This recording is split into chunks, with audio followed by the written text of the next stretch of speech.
I'm Greg Johnson, Director of the Walter H. Capps Center for the Study of Ethics, Religion, and Public Life here at UCSB.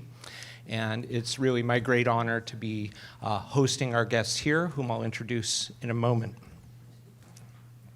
I want to thank our co-sponsors for this event, the American Indian and Indigenous Collective here at UCSB. And I also want to thank our primary sponsor tonight, the Henry Luce Foundation. We're grateful for being able to do this work. I want to begin with a land acknowledgement. I trust you know we are on Chumash land. This has been Chumash land, continues to be Chumash land, and will be Chumash land. And if you have any doubts about that, some of our panelists and other guests will be happy to clarify that idea in conversation later. What makes a land acknowledgement relevant, in my view at least, is that it has follow-through institutionally. What does it mean to say that we're on Chumash land here as an institution? It implies relationships and responsibilities.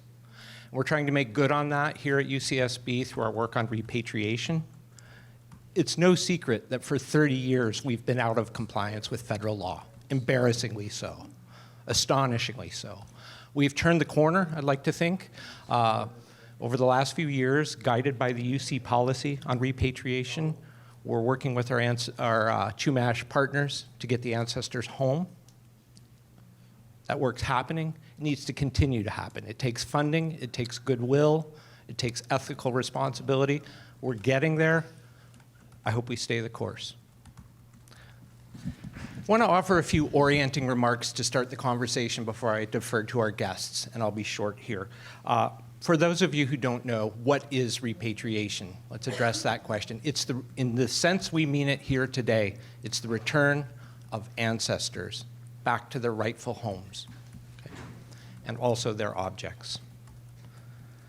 This is a moral issue, it's an ethical issue, a legal issue. It's also a religious and spiritual issue for most people involved, and we want to center that in our conversation. Again, why does it matter here? How many of you have ever set foot in HSSB, the building? Okay, a good number of you. That's where our repository is. Many, many Chumash ancestors are there. That's where my department is. Every day I walk into that building, I feel a profound responsibility to that fact. Like I said, I think we're turning the corner, but the ancestors are here. So we need to acknowledge that and do better. It's also a global issue. We'll hear more about that in just a bit. Indigenous peoples around the globe are working on this because it connects to land rights, water rights, all kinds of things. It's the foundation for who people are. The question we're really grappling with is what's the future horizon of this work? The federal law was passed 30 years ago, more than 30 years ago. It's still unfolding. Lots of good work has happened, but more remains to be done. When we formulated the idea for this panel and the workshop it's attached to, the election hadn't happened. We were imagining what's the aspirational horizon of this kind of work? Where do we go next? How do we push the edges? We're still trying to think in that hopeful way, and we're talking along those lines, but we're also realistic, and we're asking questions about what does it mean to have federal funding gutted for this kind of work? What does it mean for the very laws that are foundational to it to be in jeopardy? We need to grapple with these issues. What relationships are being healed through this kind of work? And what kinds of relationships are being damaged when it's not done? To address such questions, the Capps Center has convened a group of experts for a high-level workshop discussion on repatriation this week. And this event is one aspect of our work. We have assembled an A team to get this done.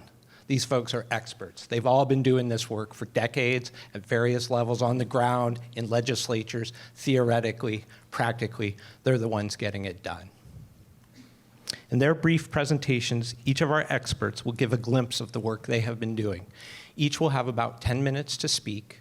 I'll introduce each in turn, and then after that, time allowing, I'll ask a few questions of them, and then we'll turn to you for your questions. Then promptly at 5:30, we'll shift to our reception, and the conversation will continue, I hope. Okay?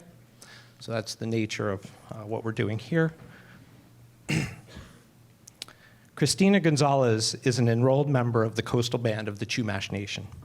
She is a lecturer in American Indian Studies at California State University, Fresno, and cultural registrar for the Santa Rosa Rancheria Tachiyuca tribe, where she specializes in repatriation and caring for cultural treasures. She has her BA in history and MA in museum studies. Christina is currently on the California Indian Basket Weavers Association Board of Directors and also sits on the CSU Fresno Campus NAGPRA committee as a CSU AIS representative, and on the UCSB campus committee here, where she is our chair, and she has guided us through difficult but very productive conversations. We're asking her to start first because of that role, and as a coastal Chumash person, this is her homeland, and then we'll work outward, eventually getting all the way to India. So stay tuned. So please, Christina, we look forward to your words. Thank you. Oh, thank you, everyone. So, Akni Cho, welcome. So first and foremost, one of the things that I want to say is that repatriation work is very heavy. It is emotional, it is physical, and it is mental. Also, Native people, we also do not have spiritually a ceremony for reburial. We are not used to having to have ceremonies again for things that were already done. So when we have repatriation, this is an interruption of that person's journey, and having to stop it and restart it. There's no ceremony for that. This work can also be very frustrating. It can be frustrating when dealing with agencies, museums, and institutions who lack an understanding of Native people, lack an understanding of Native people's connection to the land, to the environment. And there have been laws that have been passed, as Greg had mentioned. We had National NAGPRA that was passed 35 years ago. 35 years ago, and we are still talking about it today because of the lack of compliance for this. We've also, within that 35 years, had federal laws and state laws, California, again, being one of them. And these laws have provided action and reaction. It's kind of put the fire under people to have to work with Native people, which is always hard because people are not used to working with Native people. They don't know how to work with Native people. But this law is supposed to provide, to facilitate repatriation, right? Facilitate repatriation of things that are our ancestors, that are their things, and other things that either have been looted, stolen, unjustly kind of traded or sold. But these laws, in my opinion, they're not enough. I feel that a lot of our work that we're dealing with now with our campus NAGPRA committees, I'm very admirable of the work that UC Santa Barbara is doing and our committee is doing, and along with Fresno State, the work that some of the universities are doing and reaching out and working with Native people. But I feel like a lot of our the future of repatriation and the future of our work lies with students. It lies with who is teaching you. It lies with what are you being taught, and how can we as Native people make you an ally of ours to help us, right? To identify not only things that are in the field, but also have that humanity, right, for Native people. So that when we're sitting at the table that you can empathize with us and you can understand us. So we're not battling the old guard like we are now, and how we're kind of dealing with it and kind of coming out of that. But we're hoping that, through students and through awesome faculty, that we're able to facilitate repatriation, because it's not only the actual act of repatriating, there's also, the spirit of the law in returning things, right? To do the right thing, and that there's ethics and morals behind this. Those ancestral remains that somebody dug up in a field school, that's somebody's grandmother. Those things that somebody left at that burial location, that's that special plate that you might leave for your grandmother or your grandfather of their plate of goodies, their favorite goodies that they liked. Those things that they're also buried with. Maybe it's grandma's brooch, right? That belongs to that person. Those need to go back. I think everybody would agree that nobody would want their ancestors in the same predicament that a lot of our ancestors are in. But again, through universities, I feel like some of these things are definitely changing, and I'm very hopeful for the future. And I do realize there's a lot of moving parts. We're still dealing with an old guard. We're dealing with people who are, kind of woke, right, or who understand the plight that Native people are dealing with. But it's very hard. It's very hard. It's very hard to for us to share things that we're not supposed to be. You're not supposed to know these things. You're not supposed to share that much. You shouldn't be knowing all of these things that we do know. And it's hard because in these repatriations, we have to tell you things so that we can get these back, right? So how do we tell you without telling you everything, but convincing you that it is the right thing to return these things to us, right? And for Native people, it's also very hard because all of our ancestors and all of their things are spread across the United States and in institutions and in museums around the world, right? So how do we facilitate that goodwill? How do we facilitate that? And I always come back to students. How do we do that, right? And again, it's always been really hard, again, to do this work. A long time ago, I was also in school. And I did my internship under the California State Parks repatriation coordinator at that time. And it was very interesting work. So I sat on the other side before I am here today. And I helped prepare a repatriation for, believe it or not, the tribe that I actually work for today, which is our Chumash hereditary and traditional neighbors and partners. And even in that repatriation, the NAGPRA coordinator suffered tremendously because her colleagues at state parks did not agree that certain remains were not old enough, or that they were too old to be native, that they should be returned. And so these are, again, some of the things that we are dealing with, but there is a lot. There's still a lot of work that needs to be done, but I feel like it is definitely positive, and I'm very hopeful for the future, and I have a lot of hope. So don't take this as pressure, students. There's a lot of pressure. Don't take this as a lot of pressure, because I have hope that it is through your education and through when you maintain your dream job that you want to do, that you're going to be thinking back on how do you do the right thing? How do you do the ethical thing? How do you empathize not only with your coworkers, right, but with the people that you are working with, maybe outside of whatever that you are normally doing. But that is how I am. I really feel like, again, that I am very hopeful. There's a lot of work that still needs to be done. There's a lot of work that has been done in the past 35 years.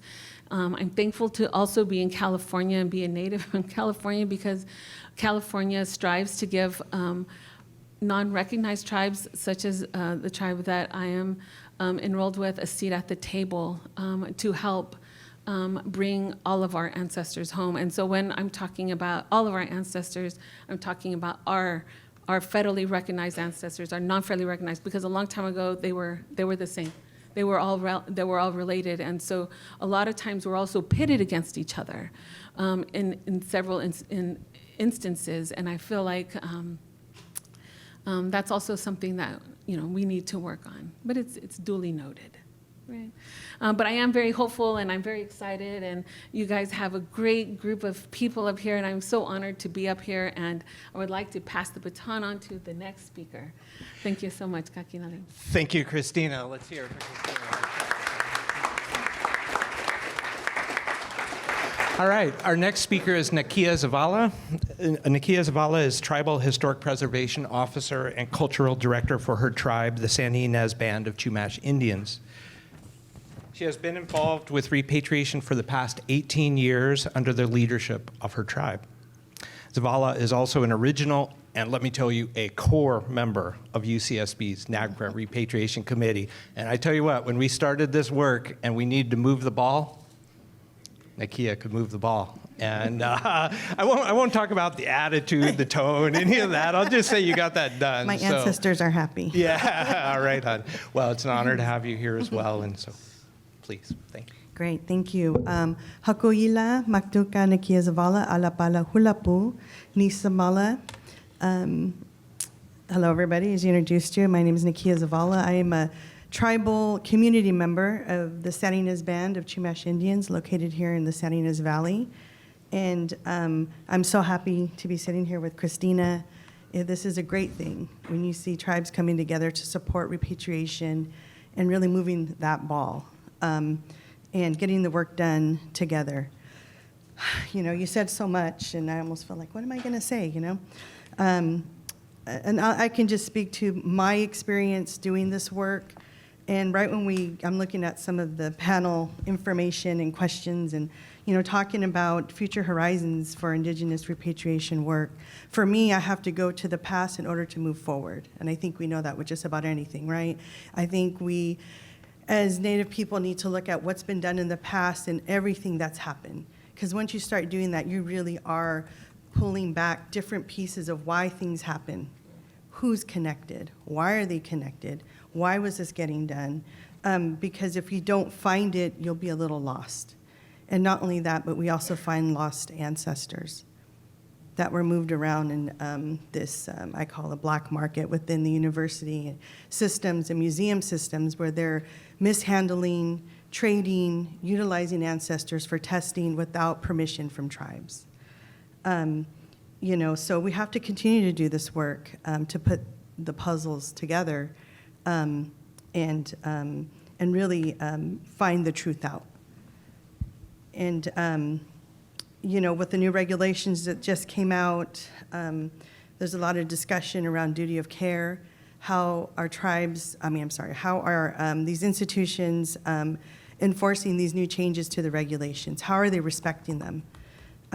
You know, there's more work to be done. So it's not like we got these new regulations and all of a sudden institutions that have been out of compliance for 35 years, they finally got it. I don't buy that.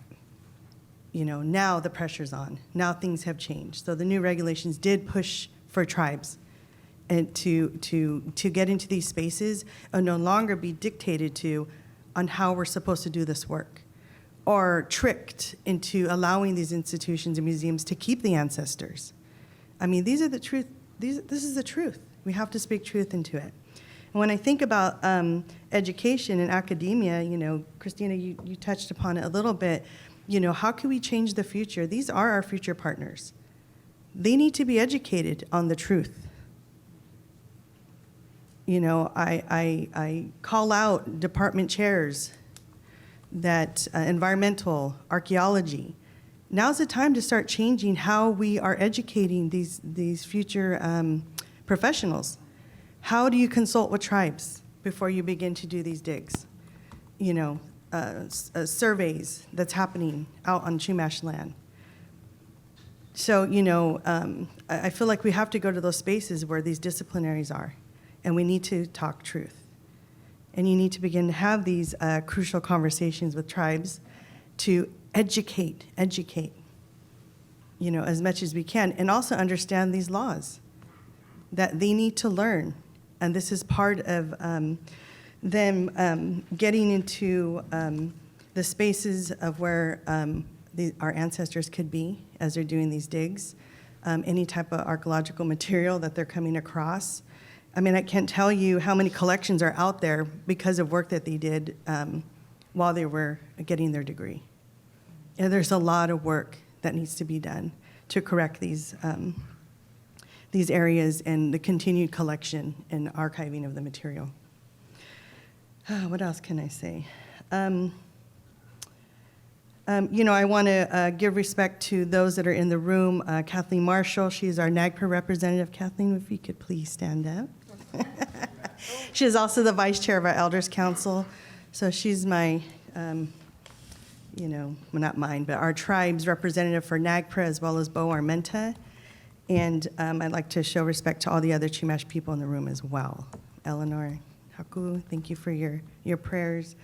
I think when we talk more about this work and how we can move forward and what the future looks like, just earlier I was talking about how important it is for tribes to educate the younger generation. This work is going to take a long time to get done. Right when you think that you're done with a museum or a university or Cal State, guess what? Ancestors are coming up. Why? Because they were testing them and sending out samples to Denmark and other spaces to get tested for the research. I cannot speak to that enough because it's something that has been horrific. When you see bags and bags of tiny vials coming back to you, and you have to connect them back to the ancestors that they were taken from. I also think that it is a call out to how universities and museums have been connected in doing this work. And again, this is part of the research we have to do. It's not very simple. We have to really go through and look through archives. We have to,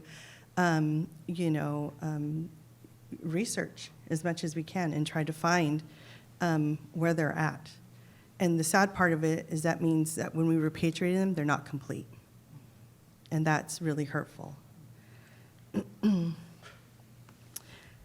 What else can I talk about here? When I first started with understanding more about NAGPRA, because I always thought it was about inadvertent discoveries and reburying right away, immediately, it became more clear that, no, this is about bringing the ancestors home. And, I want to recognize Joe Talogan, an elder that just passed away, and I remember hearing him talk and actually being quite angry, demanding for the ancestors to come back. It's time for them to come home. But then to have, museums use that they don't have enough money to go through their inventories, so they couldn't complete them, so therefore the notices couldn't get done. So I'm watching and I'm seeing how the law was being used to keep the ancestors. I'm seeing how I thought people were friends of our tribe actually use it in a way to take advantage, mislead, and really hurt the trust in which tribes had with these individuals. And then, and I also think it's important to mention the call out and the responsibility of those that are in charge of institutions in our museums. I'm talking boards, I'm talking chancellors, executive directors, presidents of these institutions or museums. I think, and I really feel that tribes are in a different place. We understand it better. We understand our rights. We understand the law. And I thank the elders before me that did all this work. And I also thankful for the partnerships, because, it means a lot. And you'd be surprised how they tried to pin us against each other, all to keep the ancestors up on shelves and not give them take them back to their rightful resting areas. Thank you, Nikia. Thank you.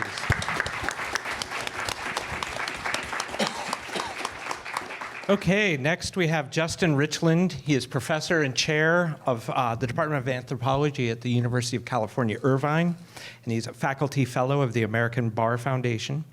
Since 2009, he has served as Associate Justice of the Hopi Appellate Court.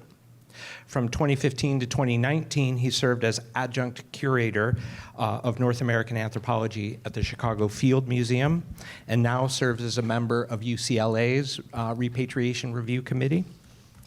His scholarship concerns contemporary Native nation law, governance, and their engagement with the U.S. His most recent book is Cooperation Without Submission: Indigenous Jurisdictions in Native Nation U.S. Engagements. Please welcome Justin Richland. Thank you, Greg. Well, first of all, I want to say thank you so much, Greg, for giving me the opportunity. I am so deeply humbled to be here, surrounded by so many teachers. I have some teachers to my right and some teachers to my left, some of whom I've met for the first time in person now. This is humbling, doesn't even begin to say it. So it's wonderful to be here. I want to tell a story about another moment in which I learned something, and I'm always learning, but this was one of the first times I learned something about repatriation. And this is a moment that involves some of my work with the Hopi Cultural Preservation Office. I've been working with the Hopi tribe for about 30 years now. And this was during my time in Chicago, where I was living for a while, it was before I became an adjunct curator at the Field Museum, but it started that work. And when I was in Chicago, some of my Hopi friends were coming there, and by the way, I have, this is a story that I'm careful to get permission to speak here from my Hopi friends, and to the extent that I get it wrong, I take responsibility for that. So I had an opportunity. My Hopi friends were coming to Chicago to engage in a repatriation consultation with the Field Museum. Now, if you don't know what the Field Museum is, it is a natural history museum that has one of the largest collections of Native North American material culture and ancestral remains persons in the world. Second, really only to the Smithsonian in terms of the size. And Hopi is no exception. Hopi, they have one of the largest collections of Hopi material culture there as well. And so the Hopi were visiting there. This was back in the early 2000s, mid-2000s. And I had an opportunity to come and observe and work with my friends as they were working with the collections there and looking at and attempting to identify potential opportunities for repatriation of their cultural patrimony. And when we went into the field, we went down into the repository, into the collections resource center, which is this enormous vault, basically, of row after row after row after row after row. I mean, it is something out of like a bizarro world kind of thing, of shelves with material from all over the world and all over the U.S. And Indian country. And one thing you should know about the Field Museum is if you had gone there when I went there, you wouldn't expect this to be a place where change was possible. In short, the Field Museum in 1990 onward until around 2018 or so was a place where that was sort of in a holding pattern. Their response to NAGPRA was to just stop doing anything with regard to their Native North American Hall, and it looked like it. It looked like the 1950s had not moved on from the Native North American Hall, and it was a hard place to be. Anyway, back to my visit of my Hopi friends. They were downstairs, and we made our way eventually past the rows that had names of different Native nations, and presumably their materials and their relatives were on these rows when we got to where Hopi would be, alphabetical. And this is a cold room, dark. The lights would only turn on when you walked there. We got to where the Hopi material was, and the first thing you notice is what you can't see. And I noticed that, that the shelving that had been opened for the Hopi, where the Hopi materials were all covered in white sort of tarps, sheets. And some of it was behind locked cases.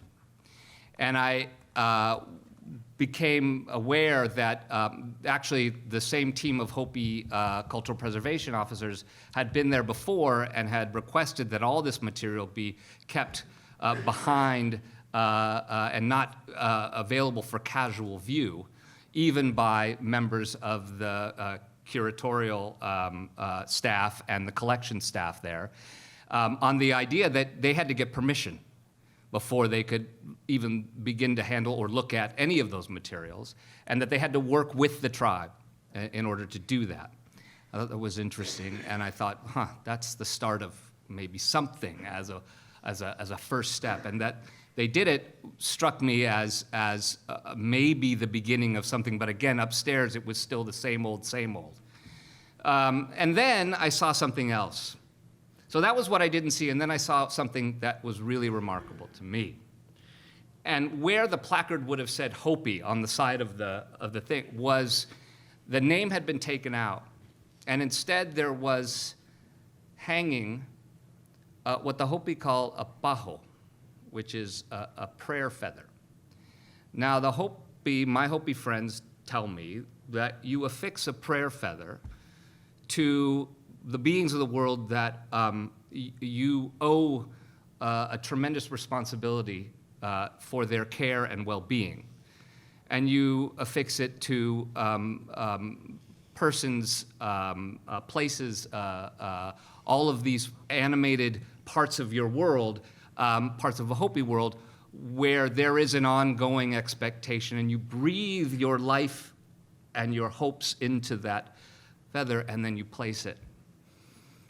And I thought about that. What did it mean in this cold, dark place that there was a prayer feather there? And then I wondered, did the Field Museum accession, that is, catalog that feather? And I asked in turn, I said, has this been accessioned here? And the collections manager said, no, it hadn't. And then I really thought about, well, isn't this something? Quiet,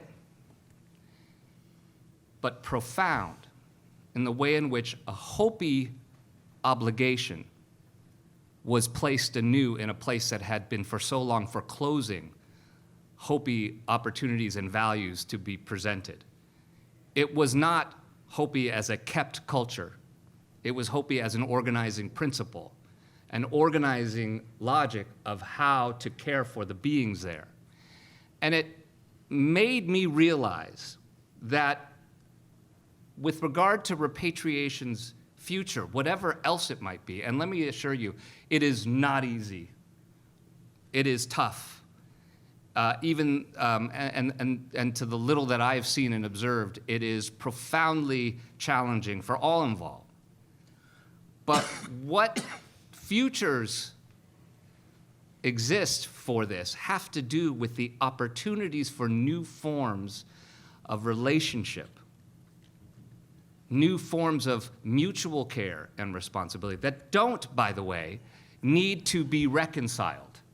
You don't need to make sense of how the relations and the obligations that the Hopi owe to the friends that are there relate to the obligations that the museum has violated.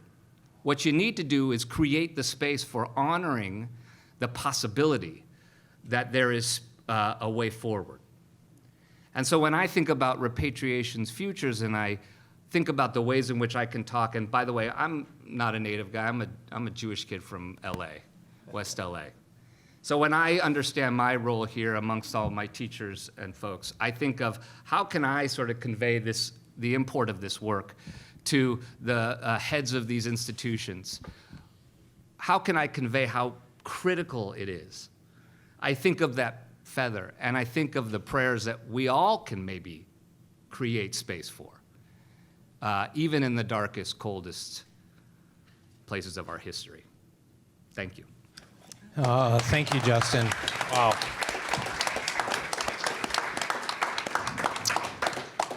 Thank you.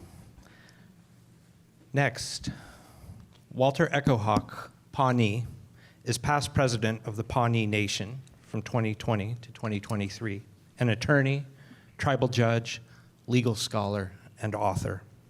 He represented tribal clients during the making of NAGPRA, 1990. He represented tribal clients during state repatriation laws in Kansas and Nebraska, and he represented the Pawnee Nation in implementing those laws. Today, he is chair of the board of directors for the Association of Tribal Archives, Libraries, and Museums, an appellate judge for the Morongo Band of Mission Indians, California, and a member, American Academy of Arts and Sciences 2023, for his public policy work. And I should also add, a longtime attorney at the Native American Rights Fund, and when I was for years at University of Colorado, stood in great admiration of all the things he and his colleagues were able to get done concerning Native American religious freedoms, land rights, and so forth. That work continues. It's even gone international in powerful ways. So it's just a tremendous honor to have President Echohawk with us. Please welcome him.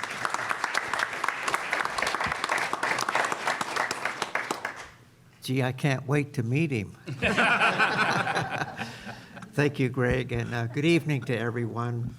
Very glad to be here at the university, to be a part of this workshop as under Professor Johnson's leadership in partnership with the tribal people here are examining the state of affairs as far as NAGPRA, or the Native American Graves and Protection Repatriation Act, is concerned.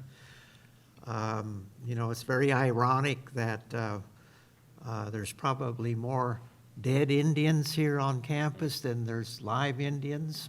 And despite the fact that this national repatriation law was passed in 1990, 35 years ago, so there's a lot of repatriation work that really needs to be done here. So I'm glad to be part of the workshop today and tomorrow, and I'm very optimistic about what the future holds as the university turns its attention to moving on in terms of implementing this national law.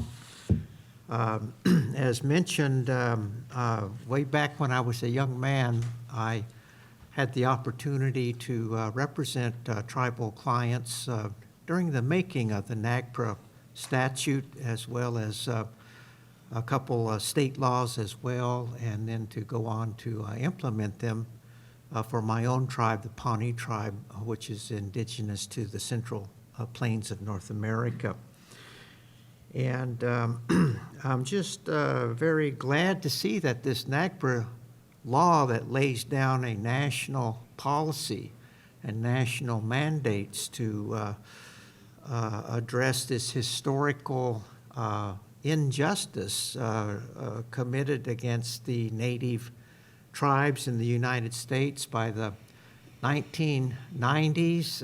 Every Indian tribe in the country and Native American community had been affected by grave robbing and the carrying away of their dead, their funeral objects, also sacred objects and objects of cultural patrimony, carted off to museums around the country.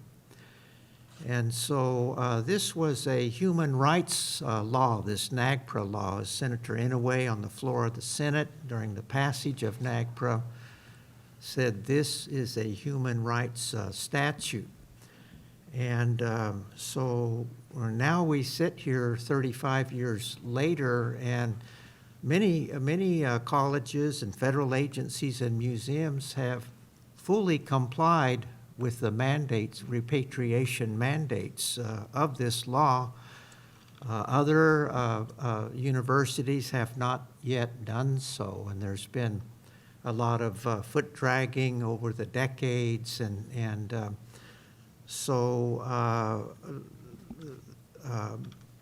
there's a new set of NAGPRA federal regulations that were promulgated last year, I think designed to streamline the implementation of NAGPRA and really strengthening, trying to get at the foot draggers, I guess you could say, to grant the tribes a seat at the table during the repatriation process, to require their free, prior, and informed consent now before universities study these remains, put them on display, and otherwise tamper with them. They need tribal consent now to do that under these federal regulations. So I know that in large measure, this NAGPRA statute, it addressed a national, deeply ingrained human rights problem of equal denial of equal protection of the laws that protect our cemeteries, our human remains, the rights of the next of kin were disregarded, and this was, as I mentioned earlier, a national problem. And whenever you have a deeply ingrained problem of that nature, it stands to reason that it's going to take a long time to implement statutes that try to rectify these human right problems. You look at the civil rights laws of the 1960s are still being implemented today. So it stands to reason that the NAGPRA law is still being implemented today, 35 years later. All of the tribes that I'm aware of have NAGPRA offices as part of their tribal governments that work day in and day out to continue implementing this federal statute. And we have also gone beyond the NAGPRA legislation internationally. The UN Declaration on the Rights of Indigenous Peoples has listed repatriation of human remains and funerary objects as one of the human rights of indigenous peoples, and it calls upon each nation to create effective mechanisms created in consultation with Native people to repatriate these dead back to their communities of origin. So the work that's being done is actually human rights work in the eyes of the United Nations under international norms. A human right is the kind of a right that no nation can take away. It comes to us from a higher source, and it's one of the strongest rights known to the human race is human rights. And so this matter is a human rights matter. Other institutions have also entered into a new era as well with regard to the ethical return of human remains that goes above and beyond the requirements of NAGPRA. To return, even though a museum or a college may have legal title to these dead people, there is a international movement among museums now, led by the Smithsonian Institution here in the U.S., of returning remains and funerary objects purely for ethical reasons alone.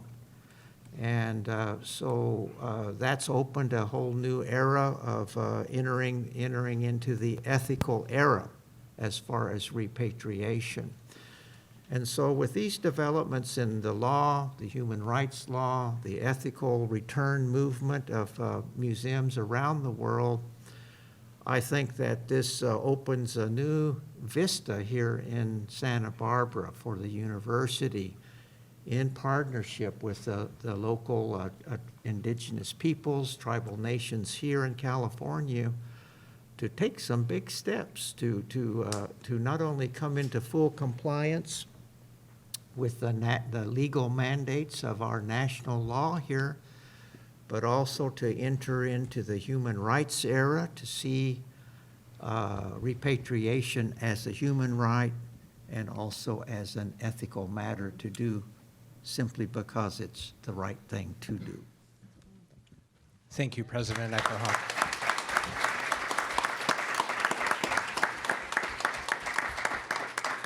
Okay, so one of the things about working with people and becoming friends with them over the better part of a quarter century is that sometimes they don't follow instructions.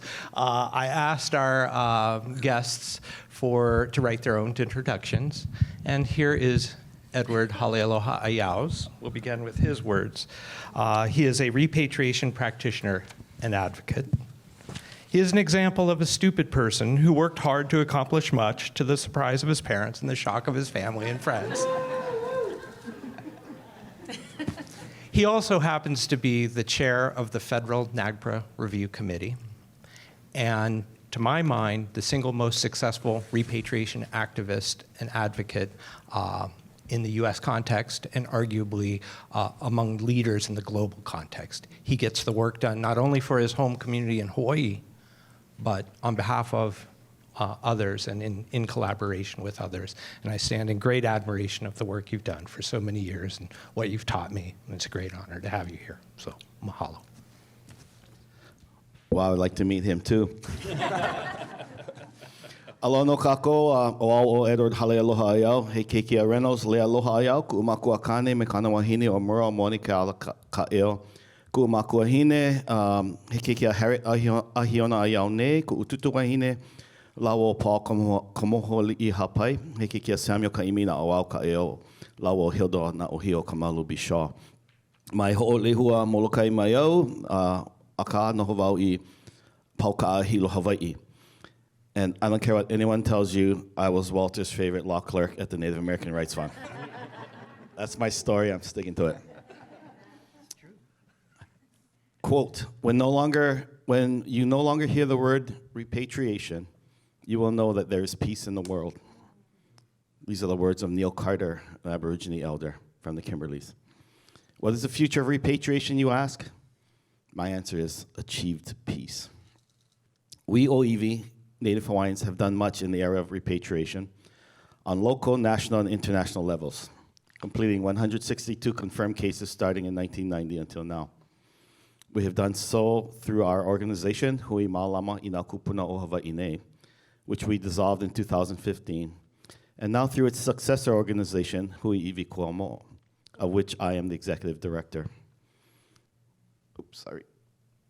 I acknowledge the kaumaha, the spiritual, emotional, mental, and physical anguish of learning each time over a period of 35 years of the theft and desecration of our ancestors, their funerary possessions, sacred objects, and cultural patrimony. Given this high level of anguish, it is surprising that we Hawaiians still survive. In April 2025, we will engage in travel for restitution purposes and to lay the foundation for 2 future repatriations. These efforts will be epic. I will lead a team to Europe to visit Berlin, Germany, to finalize the return of 2 Hawaiian goddesses by negotiating the final details of an ethical return shared stewardship agreement with the German Museum Association. If time permits, we'll visit Paris, France, to consult with, I don't speak French, the Musée National d'Histoire Naturelle, to finalize the return of 30 of our ancestors under the fairly recently enacted French legislation championed by Prime Minister Macron. We will then fly to Belfast, Northern Ireland, to repatriate the remains of 2 ancestors from the Ulster Museum before preparing to return to the United States. Our team will then fly to Boston, Massachusetts, to conduct a repatriation ceremony from the Harvard Peabody Museum of an akua hulu, or feather god image, belonging to the warrior chief Kekuaokalani, who was killed at the Battle of Kuamo'o in 1819. A second team of 15 Native Hawaiians will meet us in Cambridge, including 2 of my children, who will bear witness to this historic return. We will then fly to Washington, D.C. to take possession of a full-length feather cloak belonging to this same chief, Kekuaokalani, from the Smithsonian National Museum of Natural History. Then we will return home triumphantly with our ancestors' bones and both the god and feather cloak of Chief Kekuaokalani. The last repatriation we did in November 2024 was from the University of Tokyo in Japan. It was a grueling experience, given the intellectual savagery of the museum staff. We persevered because we believe it is never a matter of whether our ancestors come home. The only question is when. This represented the first repatriation from Japan and helped us to promote shared humanity in that region of the world. It allowed us to continue to restore our ancestral foundation in contemplation of the restoration of our Hawaiian kingdom. I will let you in on a little secret. Hawaii is not in the United States. The United States is in Hawaii. We must undertake our repatriation work without fear or hesitation. Our Queen, Lilia Kamakaeha Liliuokalani, the last ruling monarch of the Hawaiian kingdom, whose lawful government was unlawfully overthrown by agents of the United States in 1893, stated, quote, "I could not turn back the time for the political change, but there is still time to save our heritage. You must remember, never cease to act because you fear you may fail. The way to lose any earthly kingdom is to be inflexible, intolerant, and prejudicial. Another way is to be too flexible, tolerant of too many wrongs, and without judgment at all. It is a razor's edge. It is the width of a blade of peely grass." In addition, a fictional character once said that fear is the path to the dark side. Fear leads to anger, anger leads to hate, hate leads to suffering. I find knowledge from wherever it comes from, even in the Star Wars saga. I share with you the immortal words of Gladys Kamakakuokalani Ainoa Brandt, who says, quote, "In education, not anger, resides our future. In education, not ignorance, resides our hope. In education, not fear, resides justice. The future is now. Teach the next generation, or don't complain that your problems aren't being resolved. For us, repatriation is a responsibility as much as it is a right. Behave responsibly and dutifully, from which privilege flows. Stop the stupidity of social media likes. You're only performing responsibly for the ancestors, not the masses.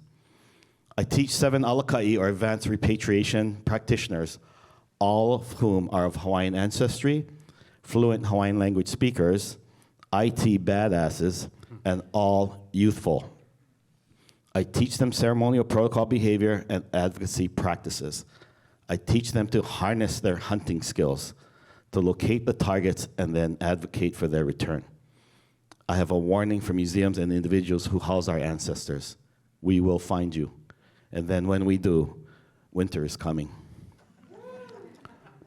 Of course, yikes. Of course, what I cannot teach the alaka'i is courage and commitment. Those are gifts from their ancestors. I teach them how to communicate with their kupuna, to ask them for all the tools necessary to be responsible to them, and thereby to better understand who we are as Hawaiians. E ho mai ka ike, e ho mai ka ikaika, e ho mai ki akamai, e ho mai ka mau popopono, e ho mai ka ike papa alua, e ho mai ka mana. Grant us knowledge, strength, intelligence, righteous understanding, spiritual communication, the ability to talk directly with our ancestors, and most of all, grant us spiritual power. It is critical that we Hawaiians normalize our traditional spiritual practices as an affirmative response to religious savagery of Christians who have forsaken the humble teachings of Christ in favor of their replacement God, known popularly as money. I close with the immortal words of Lord William Ewart Gladstone, a 19th century statesman who said, quote, "Show me the manner in which a nation or community cares for its dead, and I will measure with mathematical exactness the tender sympathies of its people, their respect for the laws of the land, and their loyalty to high ideals." Ola naivi, the bones live.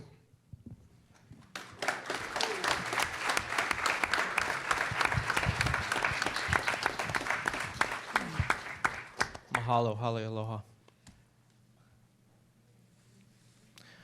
Okay, next we have Dali Kaikon, and she is from the Lotha Naga tribe in Nagaland, India. She is professor of anthropology and director of the Center for South Asian Studies at the University of California, Santa Cruz, a position she has recently taken. So welcome back home, Dali, or back to your now home after some years away. She serves as a member of Restore and Decolonize, a community-based research initiative of the Forum for Naga Reconciliation. They work to repatriate Naga ancestral human remains to the Naga homeland from the Pitt Rivers Museum at Oxford University in the UK. I'll just do this, yeah.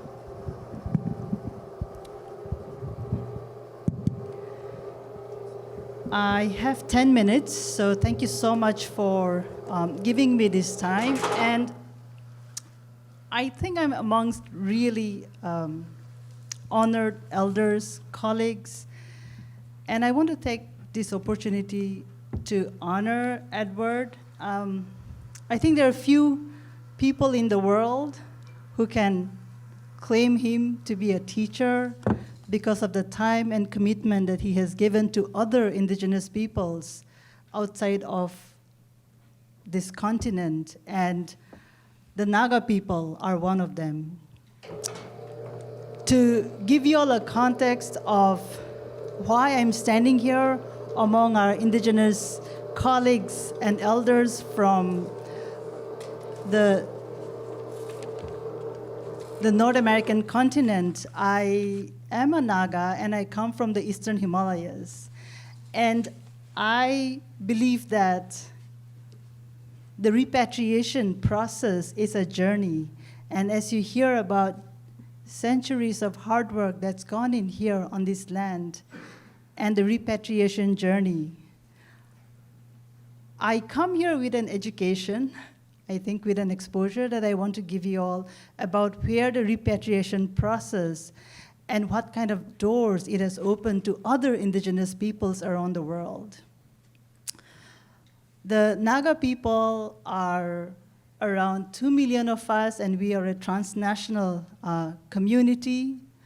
We live in northeastern region of India, which is part of the Eastern Himalayas, and also in the northwestern part of Burma, Myanmar. And the repatriation journey for us began around 2020 when the Pitt Rivers Museum, thank you, yeah, when the Pitt Rivers Museum started a process of ethical review and evaluation. And I would say that such processes do not come out of nowhere. It comes out of centuries and decades of work that your elders and teachers like Edward has put in. And so I honor you all here in this room. To give you a context of where we come from, this is a map that I want to show you all. And since 2020, look at the Naga repatriation process as a sapling. And sometimes I fear the process that we have opened for the future generation. And I want to stick to this term, the future of repatriation. It is a door once you open as indigenous peoples, as allies, you cannot close it anymore, because that's when issues of sovereignty, self-determination, the land, and also for indigenous communities, disassociation, intergenerational trauma, ongoing issues of colonization comes in. Repatriation is really hard for indigenous communities like Naga people, because this is where we are also learning the differences and the conflicts that we have within community that is yet to be resolved. We were very fortunate to have an encounter with the Return, Reconcile, and Renew team, of which I think both Timothy, who is online, and Edward are members. And very early on, their solidarity and their generosity overwhelmed us. It was during the time of COVID, and they had time, generosity, and love for the Naga people. They zoomed in and they gave us numerous workshops on how to deal with it.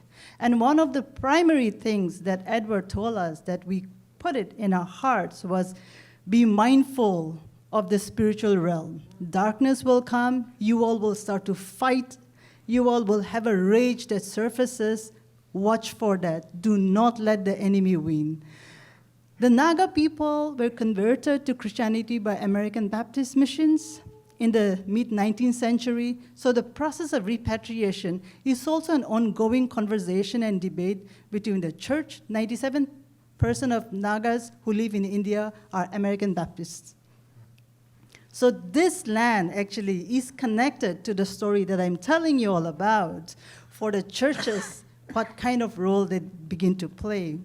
A lot of my friends study theology in India, and they have come all the way across the oceans over the decades to be trained here on your soil in North America. They study theology, and they go back to the Naga homeland. They go back around the world. So there is a deep connection in terms of the pedagogy and how is it that we teach what we teach.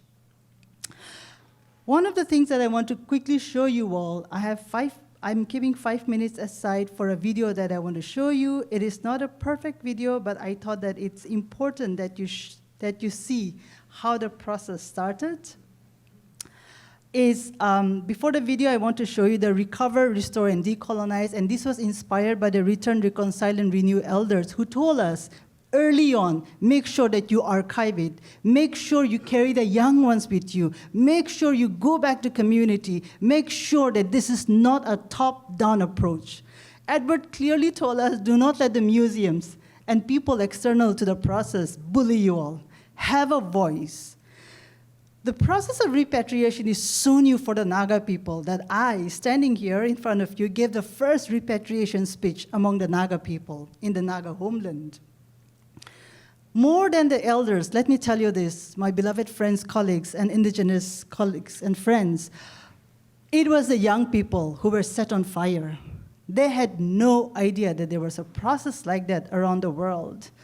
And so this has started in the last 5 years, a conversation about art, about poetry, after the first speech that I gave in the Naga homeland, which is actually part of this website. You can go and connect with it later. And I show this to you not to show off what the Naga people are doing, but as part of education. We are only 5 years old. And Edward, I hold what you told us very dearly, that wait for it, it's going to take decades for the journey.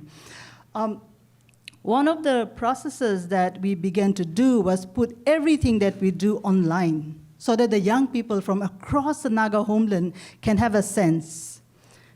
And so this is us, and we take inspiration from RRR, and then they come and they click this, and in the process of the action that they do, they know what this is. We came up with our logo to make sure that there is a process, indigenous process of communication and dialogue. We put everything here, and the Naga people, because we are a transnational people, live both in Myanmar and in India. So you can imagine the number of languages we speak as a Naga nation, around 44. So we began the process of translating the repatriation manifesto of the Naga people into different languages. This is still an ongoing process, and we are still doing it. Every couple of months, we go to the villages, to the schools, to the communities, including church members, the village councils, and we talk to them about what is happening. All the pictures are there, the events are there, and one of the things that we do is also education for school students. So my colleague, Dr. Orkatong Longkamar, who is a professor at the University of Edinburgh and a fellow Naga, came up with a comic book, and they've started using these comic books in schools so that they have a process. We are all figures in this comic book to actually talk to them about what is repatriation. I think in the North American context, it's a very old, established process, and we look up to you all. In the Naga context, it is a very new process that we have to go and tell and define the meaning of repatriation. And for us, we thought about it, and the repatriation process has to be a Naga process, has to be our process in a way. So as you look at the website, you can have a sense of what we have been doing. One of the things that I quickly wanted to devote my time here as the final slide is to show this to you and also talk a little, maybe 1 minute, about the Australian journey. In 2023, we went to Australia, a delegation of 16 of us. We got a grant from the University of Melbourne working on repatriation from our Indigenous colleagues. And we went there and we spoke and we shared and we had dialogues and roundtables with our Indigenous colleagues, and we learned a lot from them. And I hope that in the future, through our elders and our colleagues who are native, indigenous to the land, we have an opportunity to come and learn about your land and learn about your repatriation process. I hold an Indian passport, and it's very difficult to get a US visa. We wait sometimes for 1 or 2 years, and it's still impossible to get it. One of my wishes is that we have an online, a digital platform where there is an indigenous network of education, conversations going on. To end this, what I'm going to do is just play a short video for you all so that you can have a sense of how the process started and what the remains look like. The Pitt Rivers Museum has about 6,400 Naga artifacts, including human remains, and it holds the largest collection, Naga collection in the world. And we are the first indigenous communities, a community in South Asia, to begin work on repatriation. We are, compared to the giants who sit at this table, compared to our teacher, Edward, we are a sapling, but we can definitely become an oak tree one day.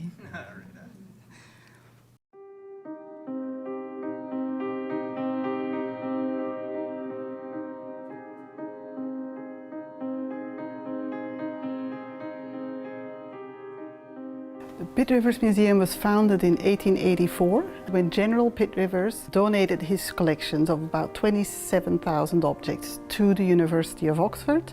Now the collections have grown to 600,000, 700,000 objects. So since 2006, the University of Oxford has processes in place around the return of human remains, because some of the collections that were gathered were taken either without the consent of communities, or they were human remains, ancestral remains, that should never have been put on display.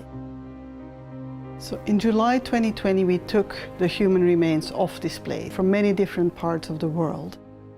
When we removed the objects from display, we took off about 120 human remains in total, and that was in response to an ethical review of the collections and the displays, both in terms of the objects that were on display and also terms and references on labels that were problematic. We got a small team of people together from the GLAM packing team, so we documented them properly for the originating community, and then they were all packed in acid-free boxes using acid-free tissue, and the boxes are currently stored at an off-site storage location.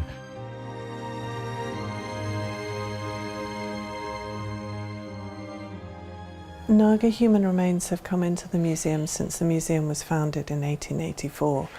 Most of the Naga human remains, however, were collected by 2 colonial administrators, Hutton and Mills, and they collected enormous collections for the museum.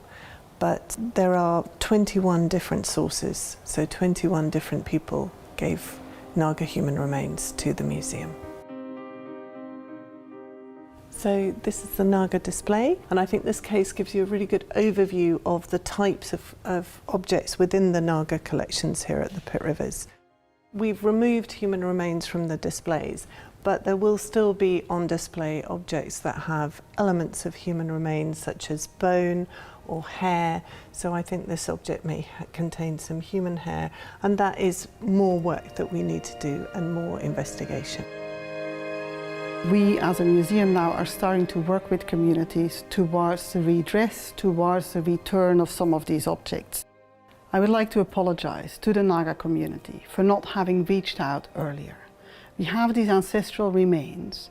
We know that Naga communities will be the ones who know best how to take care of these Naga remains who might want them back. So that is why now we are reaching out to see what kind of forms of redress we might find together. I am deeply invested in this project of bringing back Naga ancestral remains to the Naga homeland. And as part of that process, I have been working in order to understand not only the collection, but also how might we engage with different Naga communities. What we are trying to do is address a very central issue here, and that is the unfinished business of colonization that a lot of indigenous communities across the world are having to deal with. We are looking at, for the moment, the repatriation, the reparation, and the process of healing in addressing and in bringing back our ancestral human remains.